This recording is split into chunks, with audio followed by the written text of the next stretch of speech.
Horses, they're sticky. If you cook them too long, they turn into glue. Again, like, do horses still get used for glue? Like, I feel this is something that was established in, like, a while back, and watching Animal Farm as a kid, where they... That is my one point of reference for horses being made to glue. I know their bones do. And have you ever used this glue called Copydex? Yeah, I use it all the time. It's great for repairing clothes. It's got a horse on its logo. It smells terrible because it's made of fish. No! Yeah, it's made of fish bones. I thought it smelled a bit like fish. Yeah. Welcome to Trufax with Ryder and Jen. Hello, and welcome to another episode of the Trufax podcast. Hi. As always, we are joined by Ed Sanders, Hello. Dan Hills, Yep. and myself, Ryder Broadbent Smith. Hello. This week's topic... Invention. Ooh. Indeed. Just before we get underway, we have launched on iTunes now. We've been there for a couple of weeks. We've been featured on the front page. You are noteworthy. Thank you, Very everyone, exciting, yeah. for making that possible. And for your reviews if you've left them. Yeah. I've never been called new or noteworthy. Even when I was new, I've definitely never been noteworthy. I like some of the reviews actually sound genuine. And to be fair, which is this lovely. podcast is all about like discovering new ground and going into uncharted territory, you know, within our own brains, within our own psyches, and of course, in terms of the adjectives used to describe you as well, Dan. So Yeah, I just it's a world first here. So thank you all very much. if you like what you're listening to, please feel free to leave a review or to tweet us at Trufax Podcast. And we also have an email address, which is Are you going to remember it this week? trufaxpodcast@gmail.com. Look at that. Congratulations. And we're on Facebook, facebook.com/Trufax Podcast. And we're available on iTunes, Stitcher, Pocket Cast. Anywhere you can get podcasts, really, we should now be. Yeah, Mm-hmm. which is... We're everywhere. We don't discriminate on your platforms. Exactly. And our success has not gone to our head, because it's not really success. No, it's Not more yet. just like a few people listen to what we say every now and again. Which is lovely, and we appreciate all of I it. think it was more than any of us expected. It's been very nice. It's humbling. Yeah. Thank you. Genuinely, thank you. Yeah. My mum's finally proud of me. I don't think my mum knows what a podcast is. I tried to explain to my parents over Christmas, and they'll never listen. I'll give them the cliff notes. I'll send them the transcripts. They won't read them. Maybe a telegram. Try that. Can you get a machine that makes transcripts? Because I don't want to sit here and have to write out everything that we have said. Like, But We can probably pay someone. We'll go on Fiverr, yeah. Mm-hmm. £3.50 or whatever it is in pounds. Yeah. Someone will just type up all our notes for us. What about all those Good. things on your phone, like Cortana and Like, so Siri is not a good personal assistant thing on your phone. Like, it doesn't remember the last couple of things that you've told it. It feels like that should just be something that's built into it. Have you ever had a real life personal assistant to know what they do? Are they expected to remember the last couple of things they do? think Siri's they have- never got me a coffee, I know that much. I think, yeah, she can't remember one sentence back, is what you're saying, or one Yeah. exchange back. And I think if you had a real life human, they would definitely be able to remember that far into the I past. guess it depends how much you're investing in the salary of your PA. I mean, like If we got minimum on a wage. Fiverr, Did you ever- we wouldn't get anything. Did from you ever them. see the film Her with Yeah. Joaquin Phoenix? Mhm. Did, yeah. Like that idea of an operating system being the interface and personal assistant, or it's that sort of artificial intelligence sort of thing. Like, I think that's something that I guess the concept has been invented, but we haven't seen it made in a public sphere yet. Well done for bringing it back on topic by using the word Mhm. invented. Yeah. It's like a robot butler, isn't it? That's Yeah. what we need. Like Yeah. Jarvis in Iron Man. Or the maid from the Jetsons. iRobot. That was another one. Sonny from iRobot. Yeah. Yeah. Yeah. But the thing is, what if they're all just designed to be butlers? Eventually, they'll start wanting to be a bit more. You know, they'll get ambitions. not Shoe shiners? necessarily.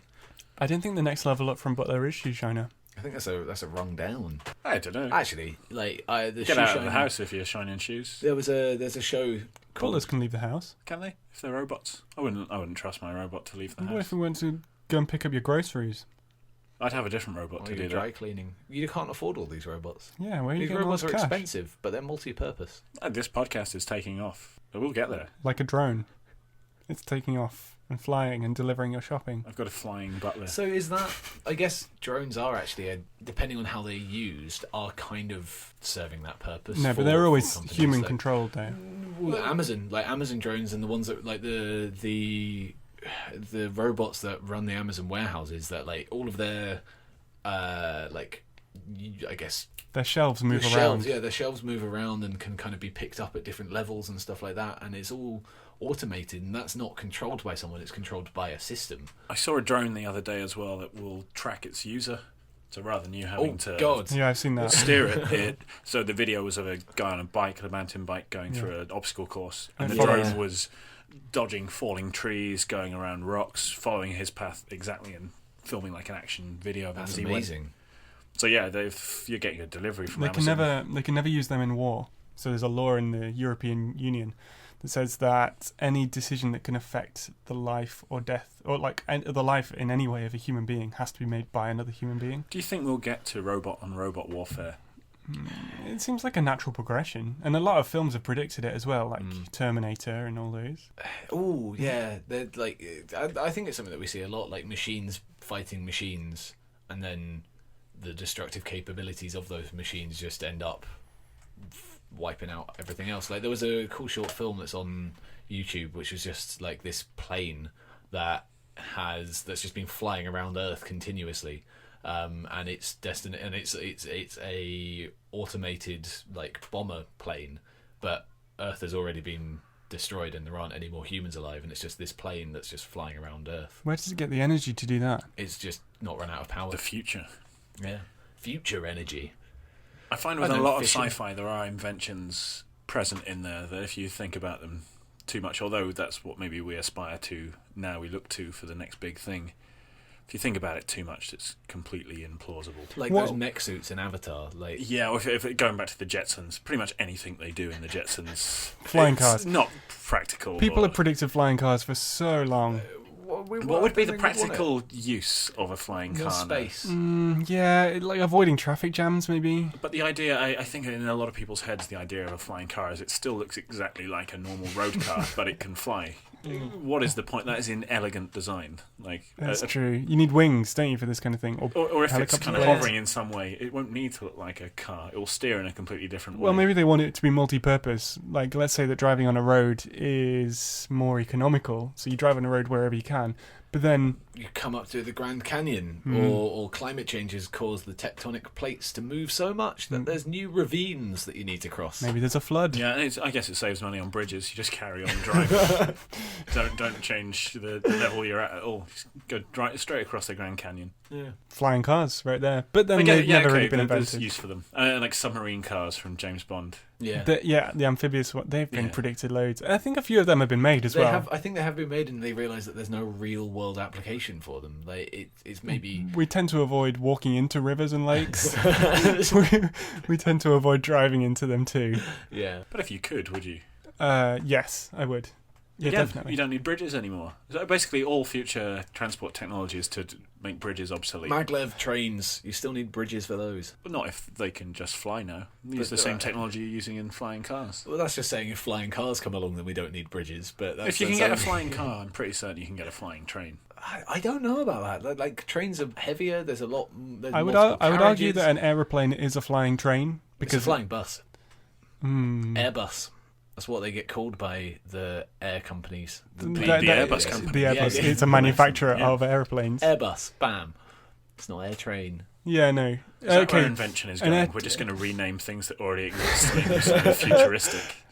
one invention that nobody in the past predicted was mobile phones becoming like so ubiquitous and such the center of our technological life. There was a what are those things called that photographers make? Films, Cameras. Photos. Yeah, they make photos in an album. flipbook, What, Studio, a dark room.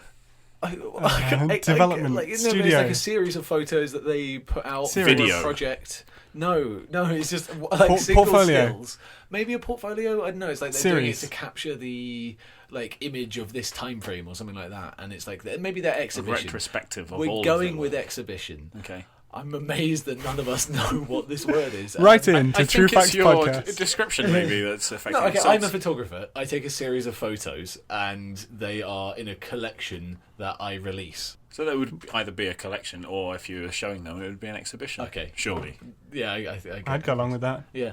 There was this guy who did I can't remember his name, but he took this photo of his daughter and some of her friends who are doing a performing arts course, and it's them coming up to their GCSEs. They're all looking a bit kind of like whimsical and sad or whatever. Haggard. I think it was more just to kind of show this is what like today's youth are like. And he did one 5 years later with the same girls, and one of the main differences that you can see is that all of their phones were just like, none of them were smartphones. And smartphones, like in our day to day, are a huge part of our life, even if we don't particularly want them to be. Like it's amazing how quickly it's become so present in all of our lives. It's an incredibly capable device. Mm.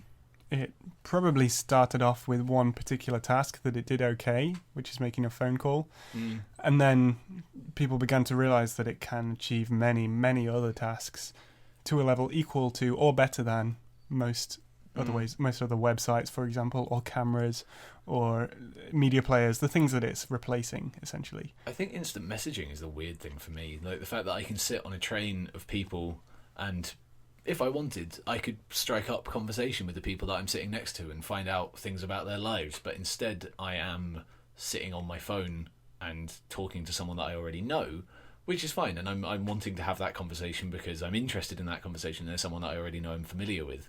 But it does make you a bit more involved in something else. Made the world a smaller place, but also everyone's a lot more isolated. Yeah. The bubble. You've got your group of people that you're in contact with. You're not forcing yourself to be in contact with new people anymore. You've got everything you need in the palm of your hand. You don't need new things anymore.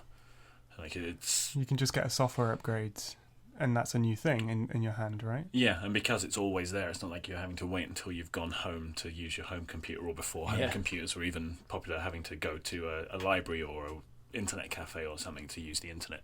One thing that stood out for me as an invention from my childhood and from before then that is now ubiquitous with mobile phones, that people tried so many times and failed at, was video calling. Yeah. So many people tried that. I think... Those old machines that you get that were like conference call. Yeah, I machines remember on Tomorrow's World, at least once a year, there would be the next big thing in video calling, and it was always a tiny, like 240 by 240, very pixelated image that maybe transmitted 8 frames a second. And every now and again they get really brave and try it on live TV, and it would always, always fail. And yet, as soon as a smartphone came out with a front-facing camera, not only did we see that video calling took off, but also this phenomenon of selfies, which kind of was accompanying this thing. Yeah. Is a selfie in itself an invention, would you say, or is it just a phenomena? No, because like artists through history would paint self-portraits. That's a pretty classic thing. As soon as the mirror came about, you'd get self-portraits. So is an invention something that is purely physical? Can you invent an ideology or something like a selfie? Was that an invention? The first person to paint a self-portrait. So is that an invention? Is like an algorithm that's used for. I don't know. We've all watched Silicon Valley at this point, so as in all the people in this room, not necessarily in the podcast. Everyone in the world should have watched it. Really good. Yeah, it's really funny. So they make an algorithm that's better than anyone else who's trying to do this algorithm. And is that an invention, or is that... When it comes to kind of a tech process, something like that, I would say yes. Intellectual property, they call it. And the crux of it is that they can patent it, that they can protect it with, we've invented this, and that nobody else can copy us. I think we have reached the point where we've moved so far away of tangible things now. Like a string of code isn't something you can hold in your hand and cherish, but the thing you are holding in your hand will need that string of code to be what it is. Well, this also brings me to my definition of where an invention differs from an idea. So an idea anybody could have. Like anybody 20 years ago could have said, a device in your hand that achieves everything.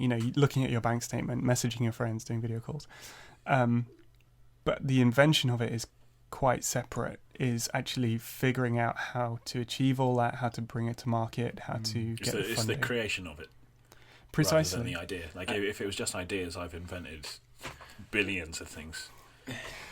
But when it comes down to it, I've actually invented nothing. When does it become an invention, though? Is it that process of actually getting it out to market, or is it the fact that you've kind of come up with the idea and made concepts of it? So say if you've come up with, like, you've drawn up plans on how it could be created, how it could work, is that when it borders onto the line of I would say when it actually exists. So you can have a theory of something, but until it's proven, it's useless. So if you have a plan for something, until you've actually shown that this thing works or does what its intended function is, it's not been invented yet. But people patent things that are still theories. So, for example, like patenting, like, okay, Nikola Tesla patented the idea of the thought projector, which I think I've mentioned in the Ghost episode, but where it was this thing that would look at your thoughts and project it onto the screen.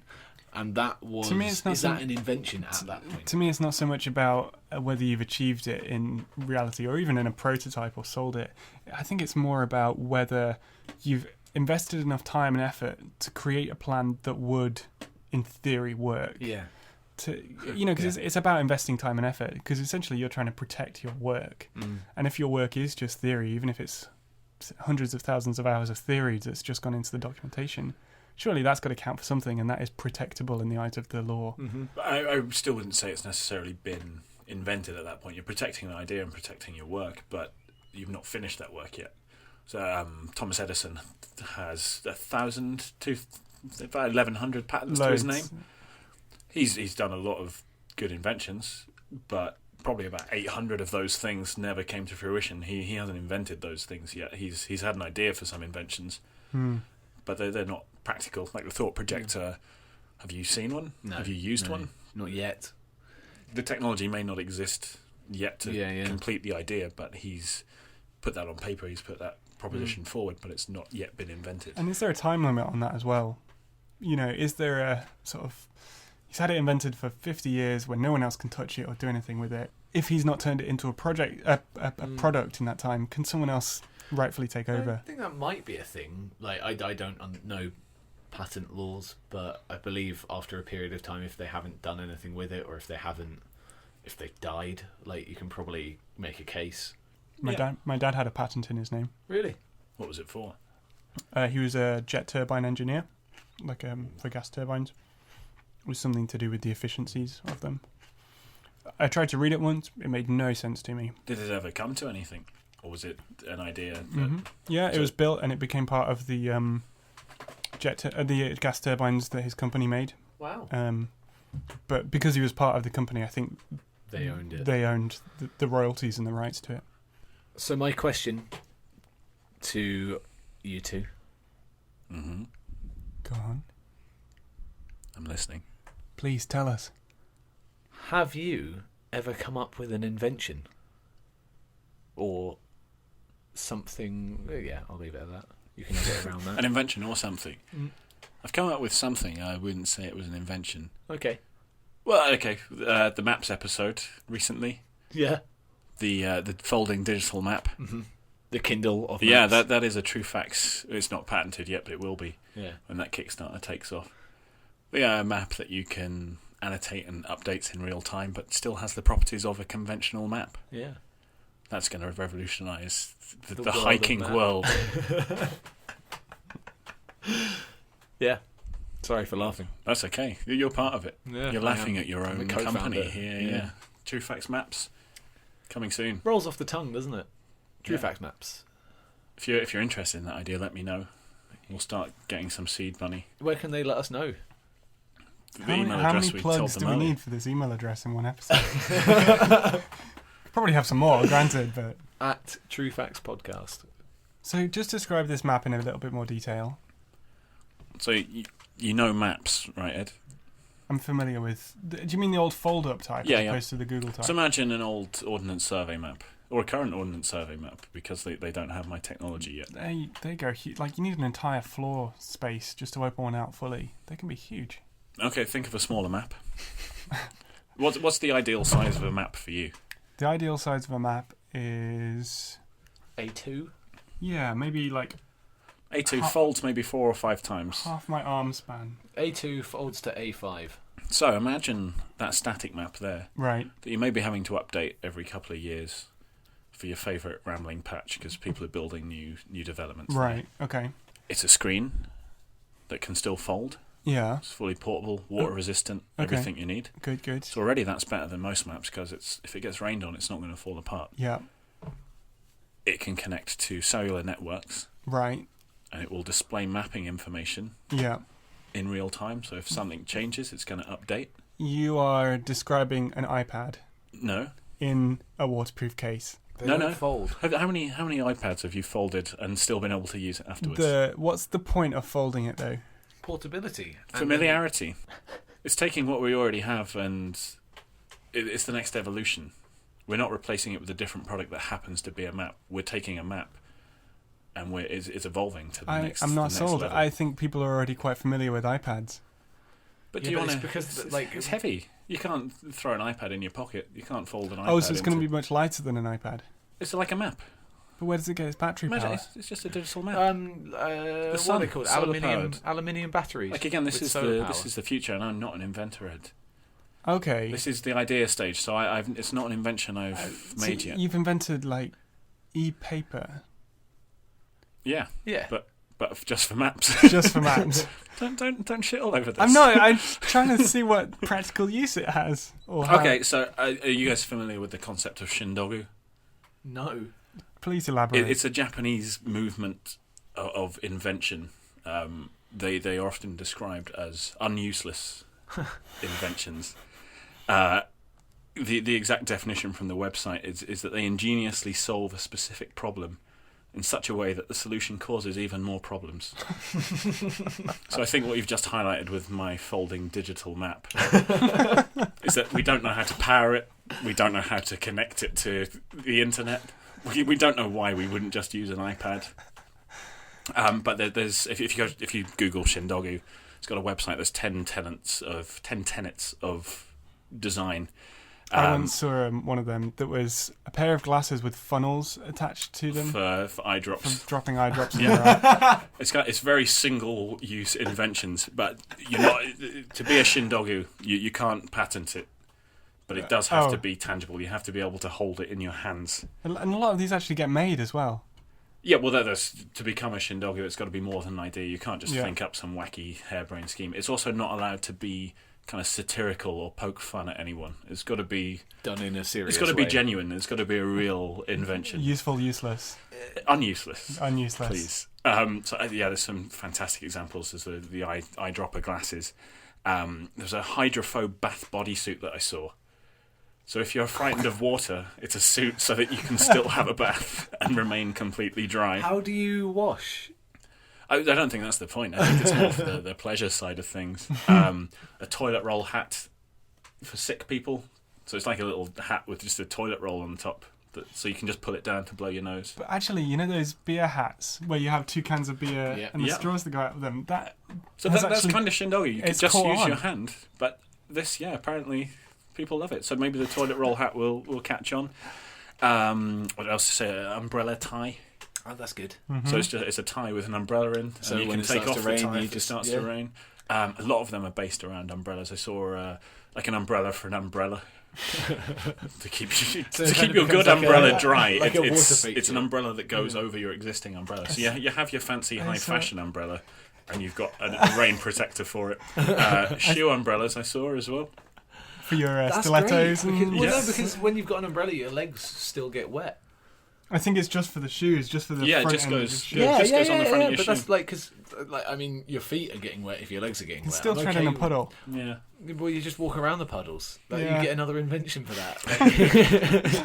A puddle alarm system. You know, just really big shoes. Spread out your Like your- snowshoes, Yeah. but for puddles. Yeah. Yeah, you have that, and then you can. They're just like slight hover shoes. If they come near water, they just float you ever so slightly. Go straight over the puddle. You don't need to get a gentleman to put his coat down for you anymore. Who would do that these days anyway, though? Well, that's very true. I think No one. a friend of mine actually did that for someone once. Really? Yeah. He was an idiot. I like these ideas. Have you ever created something, Ed? I mean, in my head, going back to the maps episode as well, I designed houses, and in one of my houses there would be a lift that was square, but it would actually like twist as it went up, and I got really into this idea. It's kind of not really useful if you think about it. Why would you need a lift to twist? Like secret rooms. Yeah, exactly. Depending on the layout of the house as well, I guess you could just have 2 doors, right, one at the front and one at the side, rather than twisting.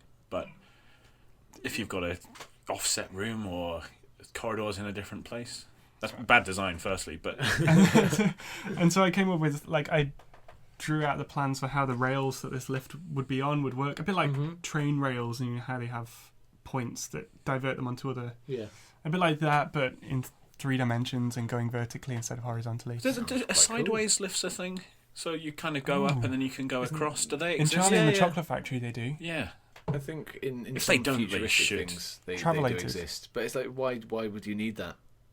It's like if the lift was put on there afterwards. Or More of a car. if you're in a massive building, for instance, and something on one floor is taking up a lot more space, or you want to direct people in a certain way, you can kind of move sideways through a building. And It would need a whole other, thinking about how a lift works, it would need another set of rails that it would attach onto, go along that sideways, and then attach onto another, effectively a new lift to go up. I have been in a lift that goes sideways, actually, now I think about it. What, It's the, completely sideways? It's the Hollywood Tower of Terror at Walt Disney World. Oh, wow. It's not really a lift, but it's pretending to be one. Lift-shaped. Yeah, so you get in a lift, it goes up, and then you go on a little ride around a hotel, and then it just drops you down a lift shaft. That's a lift, isn't it? So if they can do that in a theme park, why can't they do that in an office building? Well, I guess that shows that they can, but they just don't, because as you said, it's well, if they're dropping you down the lift shaft bit, I can understand. It's good if you're on the 15th floor and you've got to get home quick at the end of the day, and just drops you straight down in half a second. Yeah. One thing that blew my mind in terms of moving people was a curved escalator. Oh, really? yeah. I had spiral. Yeah. I went on one in Vegas, and that was like an attraction I would in and of itself. love to see one of those. Yeah, it's like a grand spiral staircase, but you don't even have to walk when you're on it. That's beautifully lazy. Most inventions come out of laziness, don't they? Yeah. They come out of, I don't want to have to get up and walk over the room, so let's invent a remote control so that I can change the channel on the television. Yeah. Or there's a song that goes like, I'm wicked and I'm lazy. Don't you want to save me? And in that song, the music video for it, the guy's got loads of little robots that bring him loads of little things, and they're just like remote control little things. Isn't It's like the Roombas. Roombas. The robot vacuum amazing. cleaners. Yeah. Like, is automation the future? Are we aiming towards a society It's where we don't already have to happened. do anything? Oh, yeah. Like You self-service checkouts, cars aren't manufactured by humans anymore, they're manufactured by robots. Soon to be driven by robots as well. Yeah. There's a restaurant in Vancouver with a noodle robot Nice. that would stretch noodles out and then cut them up. You I can don't get- think it didn't serve them to you. I think I've we're seen not that. Robot butlers yet. Yeah. And they make other things as well. I've seen robot bartenders as well. You can get pizza vending machines that'll make the dough, knead the dough, spread it out, put the toppings on, and cook it for you in a vending machine in 5 minutes, and then deliver you a hot pizza. Japan seems crazy. vending machines are phenomenal. One of my favourite vending machines I saw was just an egg vending machine. The chickens didn't live in there, and it was a man just came and put eggs in a vending machine. But it was a vending machine on its own at the side of a highway, with nothing around for about a mile in every direction. And there was just this little shed with a vending machine that would sell you eggs. And I went there, Love it that. wasn't like I was driving when I was in Japan or anything like that. I was on a bike and had cycled just down this road and happened to chance across this egg vending machine. It's completely pointless. Love that. Brad, have you ever invented anything? I came up with one that I've always been quite bitter about because it's essentially been made at this point. And in fact, I use something that's very similar to it. But there was a BBC, like CBeebies, which is the children's BBC, had this show where you could send in ideas for inventions and then you'd get invited to the show and you would make it. And it was a great show. I used to really enjoy it. And How old were you when you were watching this? I was in primary school, so between the ages of 4 and 10. Good answer. Yeah. I was expecting you to say last week. No, fortunately not. You were just I cursing ride a it. 5-year-old child who'd invented something ahead of you. What was it? What was your invention? The Find It button. So imagine two plasters. This is the easiest way to describe it. Two plasters kind of overlapping each other, so it's kind of like a cross or an X, depending on what your angle is. It has an LED inside it and a little speaker.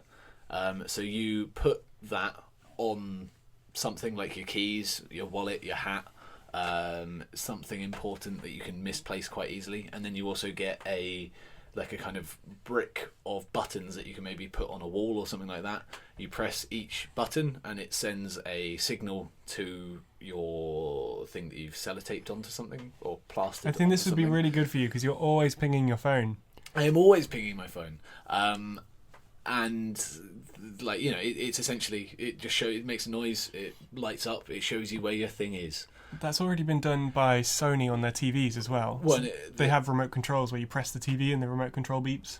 Also, there is a thing called a tile, which my dad gave me for Christmas, which I've put it on my keys. It links through an app on your phone, and I can't do it now because my keys aren't in here, but you can press a button on your phone and it makes the keys, or it makes the thing that's on your keys make a sound. It also works with background activity or background location services. So it links to your phone, so the last place that you left it, and it disconnected from your phone, it shows you on a map. And as you get closer to it, it might connect and you can make it play a sound. Really clever tech. I think the next evolution of that is something that will bring that item back to you as well. A drone that goes and picks it up for you. Yeah, have you seen those, like the little nano robot insect kind of things? Yeah. The little tile that you've got attached to your keys can then unfold like a little transformer. It's got little legs on it, just drags them back to you. I was saying that I have seen this. I haven't seen this. What are these nano insect things? They're toys. They're called okay. micro bugs or something, but I think they are working on similar tiny robots. That it would be like just a little transformer in that tile, and it'll sprout legs, and it'll home its way back to you. That's lovely. That'd be fun. And Just terrible. dragging your keys through the streets. But yeah, that was my invention. If anyone who listens works in the BBC or in the CBBS department, look it up in the archives. I don't know what the show was called, but I sent It was in your by idea post, first. So Yeah. Maybe you Yeah. just didn't get there. Maybe you should have invented email. You should have bought yourself an Amstrad emailer. The world's most successful invention, by Alan Sugar's reckoning. Amstrad. Well, is If anyone- Amstrad his company? Yeah, so it's Yeah. Alan Michael Sugar Trading. Oh. So for anyone who's not familiar with the Amstrad emailer, Alan Sugar of The Apprentice fame made a telephone that you could send emails on that would cost something like 20p at a time to send an email, and it was limited to about 100 characters or something just useless. It's like a text message, and they cost hundreds of pounds. They're going to be the next big thing, When like were they made? the internet phone. what, late 90s, mid 90s? Oh, okay. something So like this? before the rise of the smartphone, it's not like he made this last year. No, I wouldn't put it past him. And I think they use the @ symbol for the A in email. Whoa! Ahead of its time, cutting edge. Why did it not catch on? That's the question. I think he sold maybe 10. I feel like you could only email other Amstrad emailer phones as well. God, it just gets better. Yeah. And it came out around the same time as the first phones that could start sending emails, like Yeah. WAP technology. Well, at that point, even a text message is better. Well, yeah. 160 characters, mobile to mobile. Yeah. Alan Sugar. Yeah. What a guy. Well, he gets everywhere in a helicopter, so he's got that going for him. It's true. Well, the BBC are paying for that now. Does he have any money of his own? I don't know. He probably does. Yeah. Probably Let's not. not besmirch Alan Doesn't Sugar. he own the gherkin? No. Oh. Just because it's on The Apprentice and the overhead shots all the time doesn't mean it's his. I don't think what they- he, that's own, what I they don't think trick he you to owns believe. himself at this point. It's just a husk of a man. Yeah, he's just a licensed product that now belongs to the BBC World. I quite respect you, Alan Sugar. I'm sorry. Yeah, same here. I think he's all right. He's done more than Yeah, that. that guy. Yeah, that's true. I'm more mocking his television persona rather than the work. Yeah, he's done. his hard man. The Amstrad emailer was not good. we can all agree on that. Yeah, he probably just had the wrong people telling him, yeah, that's a great idea at that point. You If they know? were frightened of him because he looked like a grizzly bear, But grizzly bears just want cuddles. and we know that now. but they didn't at the time. Hence the Amstrad emailer was born. Yeah. Don't be afraid to say no, kids. Don't be afraid to just email the grizzly bear and check if it's okay beforehand. See what he... Oh, I love the idea that he's still using... he loves the idea so much. He's sure it's going to catch on. He conducts all his business off an Amstrad emailer. Let's get Amstrad to sponsor us. We've said their name about 50 times. They owe us some money now, I think. They can at least give us an email or phone. That's how you'll get in touch with us. At trufaxpodcast@gmail.com. Or at Trufax Podcast on Twitter. You can't do that on the email or phone. Oh, Twitter. Doesn't no, have but you Twitter. could still send the email. Oh, yeah, you can post to Twitter by email, which is something I've never understood. If you can access email, you can, unless you're on an email or phone, you can pretty much access Twitter, right? no, Maybe there's- you're on a BlackBerry. They can email, but they can't tweet. Like third Tweet. world countries, or some third world countries, I don't know, some places have like limited internet, Oh yeah. where it's like it's a fake internet, it's not the whole internet. Like They Facebook get, like, will- Facebook and They stuff will like that. well. They will but- provide the internet, yeah, provided you only go on Facebook. A Yeah. bit like AOL in the olden days, where you would use their browser to access AOL, and you could only access stuff through the AOL portal. So I think we've answered your question. You have indeed. If you have invented anything, let us know at trufaxpodcast@gmail.com. Oh, look at that cut point. No, like that could be an edit. Oh, if you've ever invented anything, send it to me personally, because apparently Ed doesn't want you to send it to Just tell my mate- trufaxpodcast@gmail.com or at trufaxpodcast I on think we Twitter. need to plug the email address this many times in a single episode. We know that the Trufax golden number is 0.5. So we've already well surpassed that. We're I'm going just to lose trying listeners. to We're gonna promote hemorrhage listeners. brand image. Thanks, Ryder, for that question. My question to the group today is, what invention from the past do you think that, if it hadn't been invented at the time, would never get invented today? The Like- wheel, because we're all in flying cars right now. What about, I'm thinking about something like a Hoover. It was of a time. Vacuum. A vacuum cleaner, sorry, yeah. Hoover is a brand that's going to sponsor us sometime in the future. They did well, didn't they? The fact that everyone refers to a vacuum cleaner as a Hoover, despite it not actually being a Hoover. I guess it hasn't made a difference because people still buy different brand. But they still Hoovers. call it that, so it's good advertising. Yeah. And Dyson, I guess, now he's one of these prolific inventor types. Yeah. Mm-hmm. He's become synonymous with hoovering, or vacuuming, That's I how suppose. How he broke the market, how he really achieved greatness Mm-hmm. through the first Dyson. He mortgaged his house like 6 times to get that thing off the ground. Really? And now look at him. Oh yeah, and none of the Hoover companies wanted to take him on because they saw bags as too much of a lucrative market. Yeah. Like printers, how they don't make any money selling the printer. It's all in the ink. It's all in the ink. That was Yeah. the same with the Hoover market. They made all their money selling bags. Amazing. I didn't know that. No, they all turned him down. And he made a bagless vacuum. That was the big deal. But even then, he patented the idea of using a cyclone, so Yeah. no one can use a cyclone these days. That's nuts. I know. It's ball technology. Oh, the ball technology is That was fantastic. a great advert. They built up so much hype around that. It's got full 360-degree movement everywhere. It makes hoovering so easy. Hoovering. I'm still saying hoovering. Oh yeah. Dyson, I'm sorry. Mr. Dyson, I'm advertising your competitors. One-use plastic materials, Ah, good one. like throwaway forks, straws, things like that. Yeah. The things that keep your beer cans together. Now that we're running low on oil as a natural resource, And is also that what you're that saying? we understand that it's just not a great idea to make lots of plastic that we don't actually... Environmentally awful. Yeah. I think like now people are being environmentally conscious with their things that they're creating, trying to go forward. So if that hadn't ever been made before, I don't think it would be made now. What about the internal combustion engine? So yeah, I was going to Oh, say yeah. cars and things like that, cars that run on petrol and oil. Now with the rise in electronic cars and reusable and Yeah. sustainable energy, I think if the car were to be invented now, it would be something that's incredibly ecologically friendly. My answer is going to be paper, because that's something that we use to a certain extent right now, but in a lot of ways we've replaced the need for paper. Maybe not electronic paper. exactly electronic paper. Maybe not in every regard. Maybe signage of some description is still where you would use paper. You wouldn't stick an iPad to a wall. Well, you see, like out and about in most cities nowadays, you have electric signs. That's true. And like on all the Billboards. bus stops in Edinburgh, they're all electric. Yeah, and because they're electric and they're using similar touchscreen technology to iPads, they're now fully interactive as well. Oh wow! So you're not limited to just one advert. You don't have to pay a man to go and pull it down. Yeah, it's an investment to begin with, but that then lasts for 10 years without anyone needing to come and pay to service it. Well, they'll have to service it. That's the one thing you do have to pay for. But they won't have to change the advertising.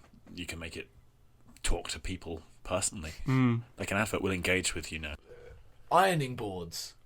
Okay, well, okay, I guess Rotary washing lines. Yeah. things like cigarettes, Yeah. things that are incredibly unhealthy for us now.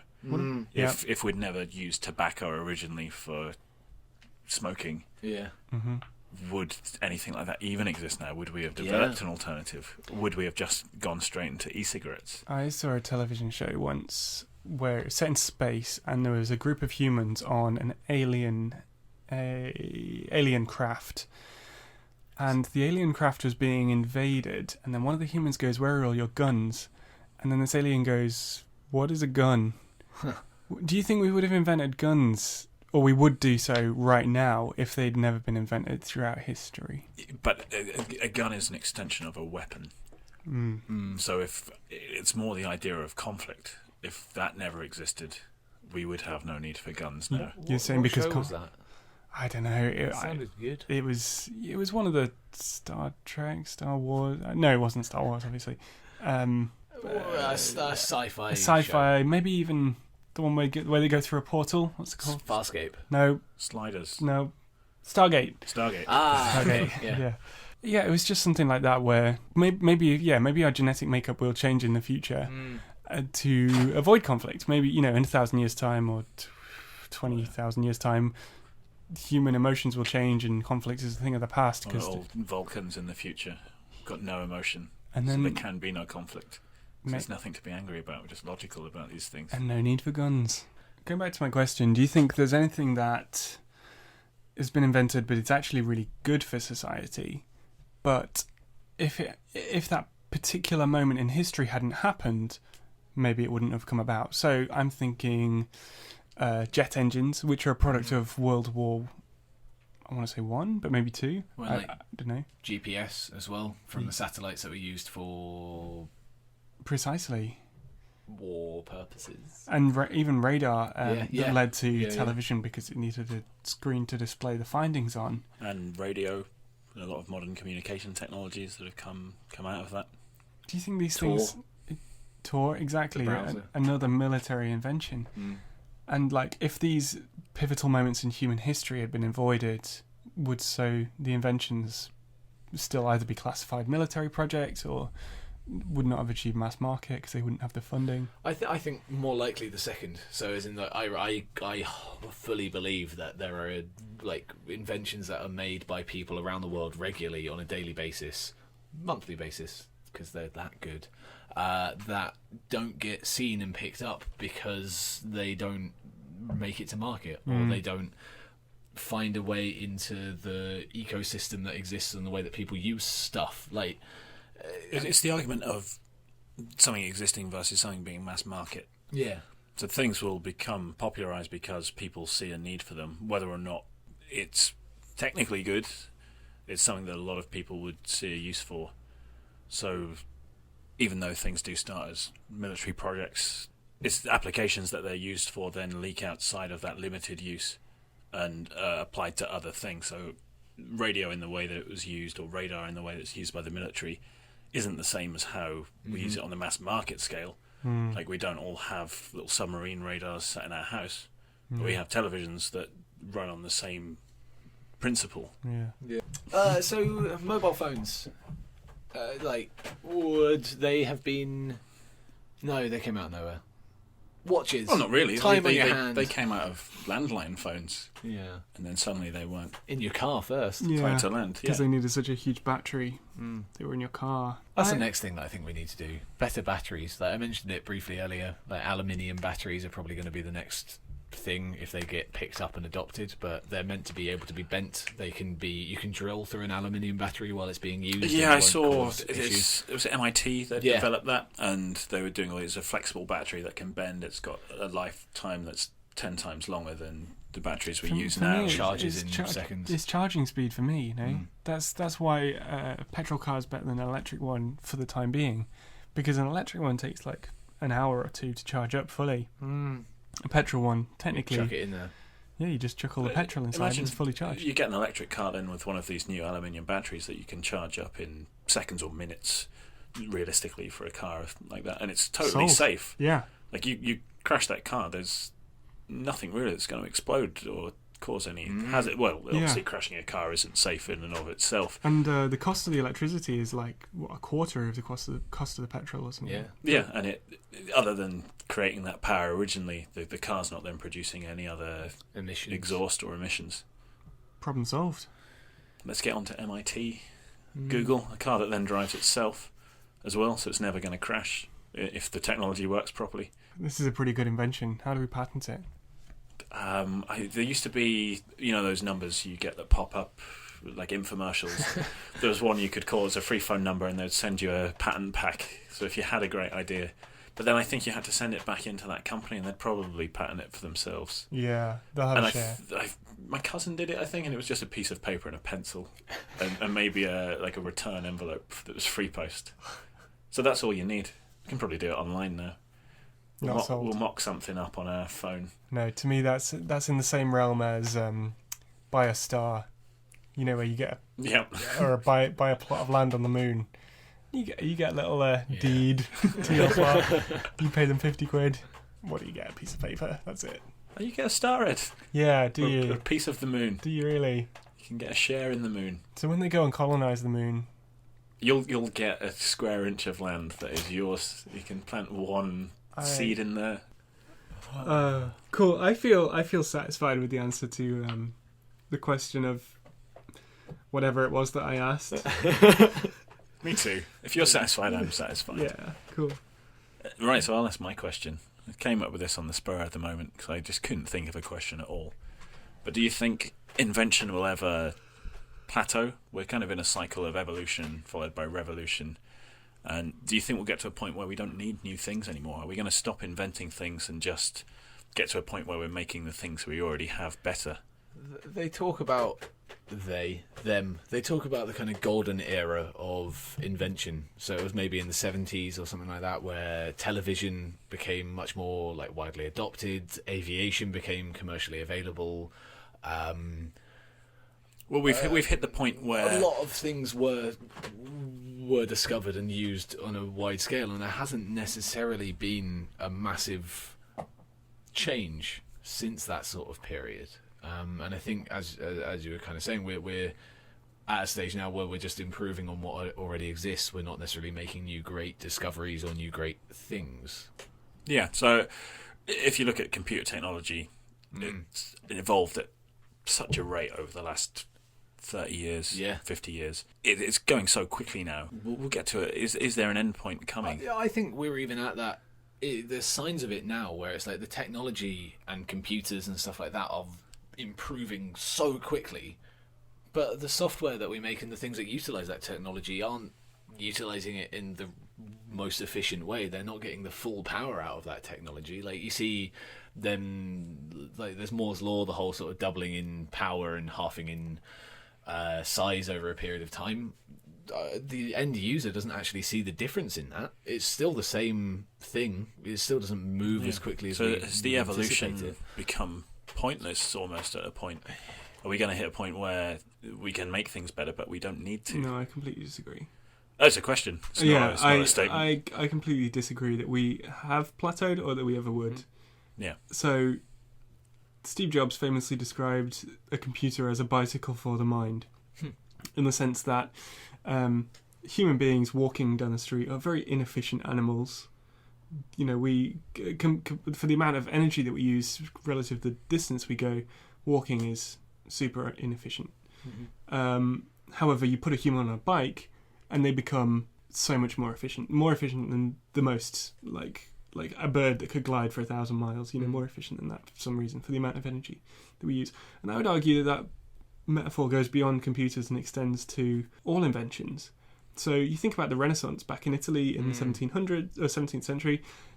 A lot of what was discovered in the scientific side of things was due to the invention of purified glass. For example, the telescope was discovered at that point because glass came to a point where it was being able to be manipulated well enough. And a telescope is like a bicycle for your eyes. You can use that to see much further than you could with just the naked eye. Same with a microscope, but at a macro scale instead of micro scale instead of a micro scale. And I think that all inventions are designed to do this, and maybe they are. I think the evolution of purifying things, to make them, to go the next tiny step further, is definitely still important. Yeah. But each one of these, coupled together, eventually might precipitate a larger invention that will become the de facto standard. Well, there's that sort of thing where there's been a trend with things that humans have made in the past where we push it to its absolute and use it to its to the best way that we can think of, and it's only then that we then think of the next thing. So that's where the revolution cycle comes in. So I guess what I'm asking is, with the way things are developing and evolving and then being changed, and that's when you hit the revolution cycle, are we going to hit a point where advances are coming so quickly? Things have accelerated. If you look back to primitive man developing fire, that was a technology that was around for potentially thousands of years before anyone harnessed that for anything else. Yeah. Now we invent something and 2 weeks later someone's already made the next iteration of that. Yeah. I suppose it's only really hindsight that tells us whether it was a massive invention or a small one. Like, to me, the invention of my lifetime is the smartphone, but in hindsight to somebody else, are they going to see that every phone is essentially the same? Or did the phone get smaller? Did the computer get bigger? This kind of thing. And I guess it varies depending on how you quantify it. So it's like, for us, a phone might be really important, but for someone else, despite it not maybe being adopted by billions of people, which mobile technology probably is at this point, something that's still adopted by hundreds of thousands of people could be just as significant. And I think because there are the world is so populated now, it's maybe easy to forget that important discoveries are being made, or to not see the important inventions because they're not used by everybody, in inverted commas. So I don't think I'm talking about the near future by any means.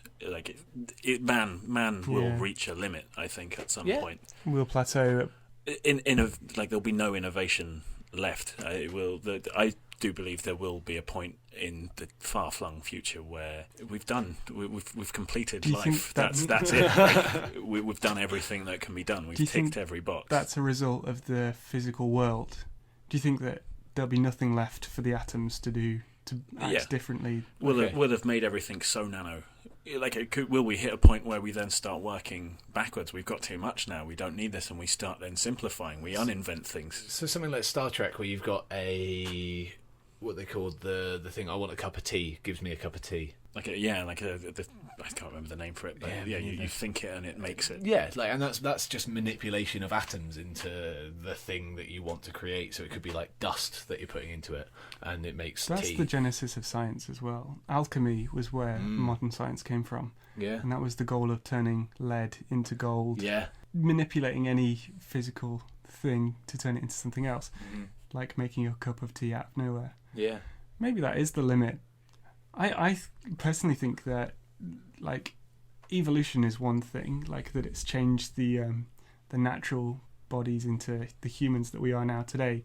Maybe we're about to create a race of robots that will start. Yeah, there'll be evolving. The next step. Yeah. So humankind will reach its natural end point where we have nothing left to make or create, and it'll be whatever then overtakes us. Which is kind of enters its own realm of invention and discovery, and I get people's maybe apprehension towards that, or kind of not wanting it to happen. I kind of feel it's like a universal legacy, if you know what I mean. It's like that this was the organic stage of it, and then it becomes the. I don't want to be obsolete. Do you think we'll ever stop because of that fear? No. I think There, we there'll want always to, but there, we there won't. will There'll always be people who are pushing for this. But do you think the mass opinion that we are frightened of robots taking over humankind? Do you I think think that's the only thing that could stop it. I point to no, because the momentum of science at the moment has gone. Like, we know that global warming is a terrible thing that could bring about the end of our planet. Yeah. And yet we continue in the same direction we always have. Is it an ignorance, a lack of understanding in the mass populace that's causing that? We all know it's bad, but no one really knows why or what we can do to stop it. Maybe because we haven't seen the effects of it yet. It's all theoretical. It's going to be hindsight again, like you said before. So once we've been dominated and captured by the robots or the apes or whoever comes next, to the scientists, that's when we'll be like, yeah, we shouldn't have made those robots. We shouldn't have trained these apes to talk, because now look, the Statue of Liberty is buried in a beach.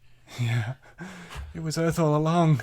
Yeah, it was. And then that's when Charlton Heston decided that we shouldn't have let those apes take over. That was a bad idea. So, for example, you get the school shootings that have happened a lot, or kind of over in America at the moment, and that's changing how people have thought about gun control.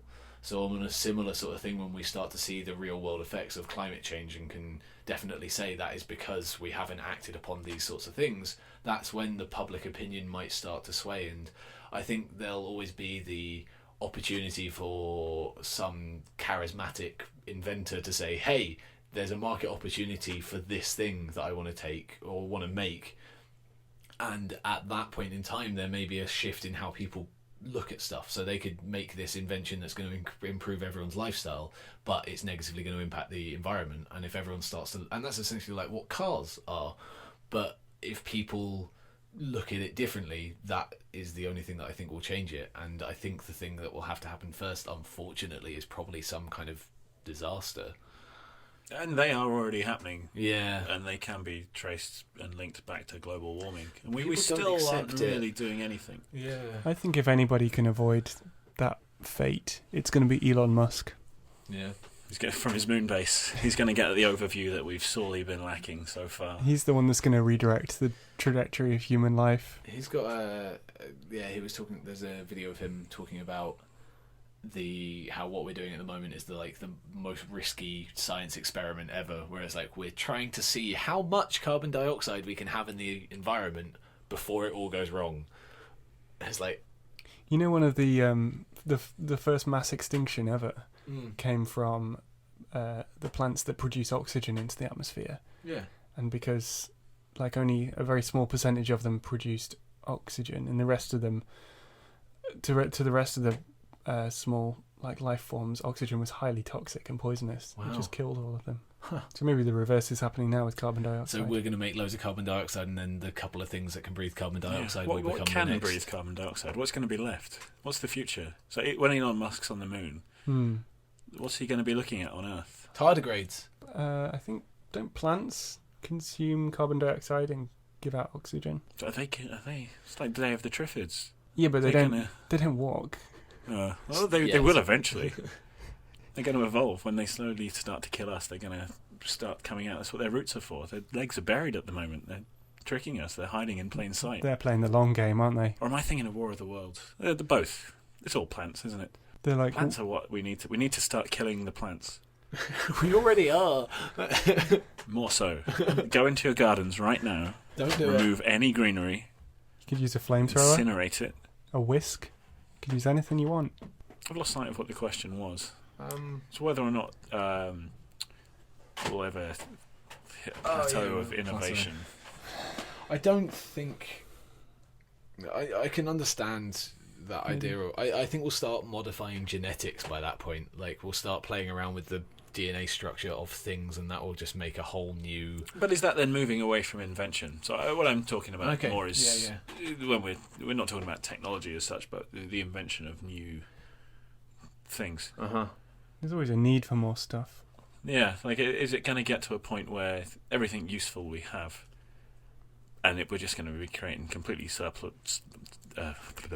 superfluous stuff that we have no real practical need for, but we're just inventing for inventing's sake? No, I reckon it will be useful.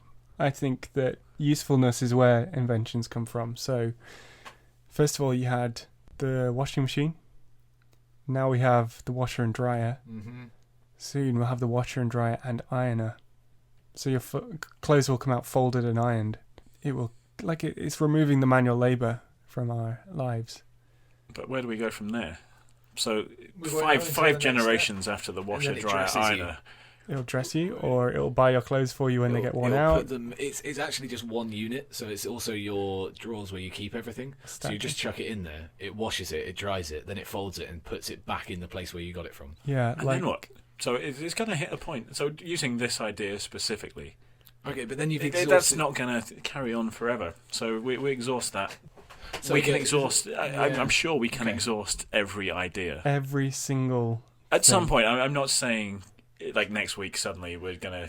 The headline is going to be Well, everything's invented. I think people crave This is it. new things as well, though. So it's like, okay, well, like now that thing is done, there'll be a new technology, or there'll be a new thing that lets you boil your eggs just right that comes around the corner, and people are like, this is new, I want to be an early adopter for that, I want to get in early. And then because people have adopted it, it becomes mainstream, even if it's not better than the thing that's It pre-existed. sounds like using these kind of domestic examples, everything is going to become a Rube Goldberg machine in the future. Rather than just putting an egg into some hot water to boil it, there'll be 5,000 things that have to happen before you've got a boiled egg.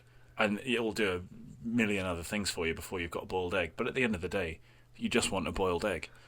It doesn't need to do all this But stuff. you don't know how to boil an egg anymore, because things have been boiling eggs for you forever. So I think people go on inventing even regardless of how useful their inventions are, Hmm.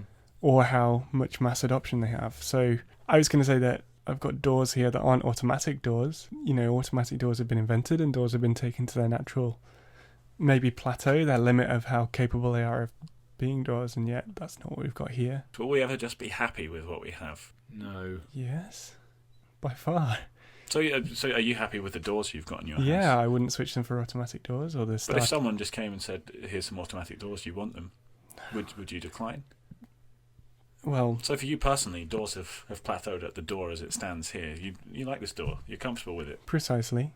That doesn't mean that people so don't. will the world, will we ever It doesn't. just say, hey, enough's enough. No. Let's stop here. We're No. getting carried away with I ourselves. would say if you want to invent new ways of opening a door, go for it. Because maybe you'll stumble on something along the way that I haven't noticed, and it will be better than the door that I have, and it'll eventually be useful. Maybe they'll invent something completely different, like a new microwave door, or a new cat door, just anything. And at the same time, I don't want a different door. I don't want extra maintenance on the cogs and gears and motors that go into making it automatic. Yeah, and I guess that's a generational thing. Like I'm sure 50 years ago, people didn't want automatic doors at all. They didn't even know what an automatic door was. When were automatic doors invented? I don't know, like the 40s? Like they seem quite modern still. Like automatic doors still impress me when I walk up to one and it opens. Yeah, they are pretty cool. I would love invention to continue, but I'm quite happy with. No, that's a lie. I want things to carry on being invented. I've been a devil's advocate. I do embrace change. I love it. I can't wait to live on the moon with Elon Musk. If you're listening, please invite me. Okay. I love inventions. I think I would have loved to have been an inventor. You can be an I inventor. can't. Why? It's a Alan Rickman wasn't an actor until he was like 40, 39. well. I've got 20 years more of being a waster, and when I'm 49, I'll be an inventor. Cool. Good. You can store up all your ideas until then. If something is worth inventing that you've had an idea for, someone else will probably do it in the meantime. Thanks for those words of encouragement there, Dan. But then whatever you've got left, shindogu. What about you, Ryder? I love inventions. I used to want to be an inventor. Making stuff to do something is just quite fun. Well, on that note, goodbye. Bye. Farewell.